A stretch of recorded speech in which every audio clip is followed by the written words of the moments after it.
দুমকির শ্রীরামপুর ইউনিয়নের চরবয়রা এলাকায় হনুফা নূর আলী বেসরকারি প্রাথমিক বিদ্যালয়ের যাবতীয় আসবাবপত্র ভাঙচুর এবং পুড়িয়ে ধ্বংস করার অভিযোগ করা হয়। পটুয়াখালী বিজ্ঞান ও প্রযুক্তি বিশ্ববিদ্যালয়ের তত্ত্বাবধায়ক প্রকৌশলী ও বিদ্যালয়ের সভাপতি মোহাম্মদ সাইফুল ইসলাম উক্ত অভিযোগ করেন। তিনি জানান, বিদ্যালয়টির মাঠ অবৈধভাবে দখল করে চারপাশে চটের বেড়া দিয়ে সেখানে ঘর নির্মাণ করা হয়।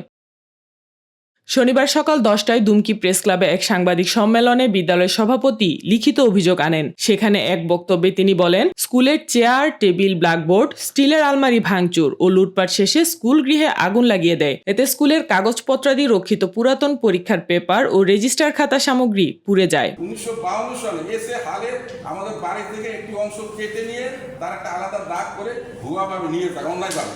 পরবর্তীতে আমরা আমাদের পূর্বপুরুষকে যখন আমরা জানতে পারি, জানার পরে আমরা সেই 2005 সালে তাদেরকে বুঝাই যে তোমরা আমাদের বাড়ি কেটে নিয়েছো।